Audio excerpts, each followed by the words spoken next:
নমস্কার সবাইকে, প্রতিমা ভেজ কুকিংয়ে সবাইকে স্বাগতম। আজ আমি তোমাদের সাথে করলা পাতার ভাজা রেসিপি শেয়ার করব। আর করলা পাতাগুলো কেমন সেটাই দেখালাম। আর পরিষ্কার করে ধুয়ে পাতাগুলো ভাজ করে নিয়েছি। এবার বড়া ভাজার জন্য গোলাটা তৈরি করে নেব। এখানে আমি 2 কাপ চাউলের গুঁড়া দিয়েছি। এখানে আর কোনো রকম আটা কিংবা বেসন ব্যবহার করব না, তাহলে ভাজাগুলো নরম হয়ে যাবে। এখানে আমি দিলাম পরিমাণ মতো হলুদের গুঁড়া, মরিচের গুঁড়া আর পরিমাণ মতো লবণ। এবার হালকা একটু মিশিয়ে অল্প অল্প জল দিয়ে গোলাটা গুলিয়ে নেব। একবারে বেশি জল দেওয়া যাবে না, তাহলে গোলাটা পাতলা হয়ে গেলে পাতার গায়ে লাগতে যাবে না।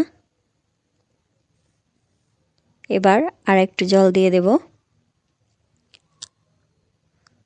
ভালো করে মিশিয়ে নেব। আর গোলাটা গোলানো হয়ে গেছে। এবার দেখাবো গোলাটা কতটুকু ঘন কতটুকু পাতলা করেছি। এবার একটা পাতা ভাজ করে দেখাবো কেমন করে ভাজ করে নিতে হবে। প্রথমে মাঝখান থেকে একটা ভাঁজ দিয়ে তারপরে আরেকটা ভাঁজ দিয়ে এবার গোলাটা পাতার গায়ে ভালো করে মাখিয়ে নেব। এপাশ ওপাশ করে ভালো করে মাখিয়ে নিয়েছি। এবার ভাজাগুলো ভেজে নেব, তার জন্য প্যান বসিয়ে দিয়েছি। এবার তেল দিয়ে দেব। তেলটা গরম হয়ে আসলেই এবার ভাজাগুলো দিয়ে দেব। চুলার আঁচটা অবশ্যই মিডিয়াম রাখতে হবে।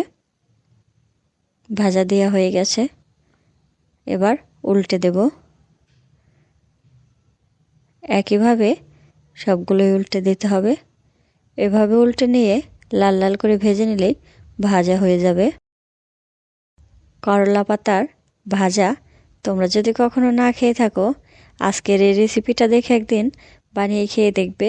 আশা করি খুবই ভালো লাগবে। ভাজাগুলো লাল লাল করে ভেজে নিয়েছি, এবার তুলে নেব। আজকের এই রেসিপিটা কেমন লাগলো অবশ্যই কমেন্ট করে জানাবে।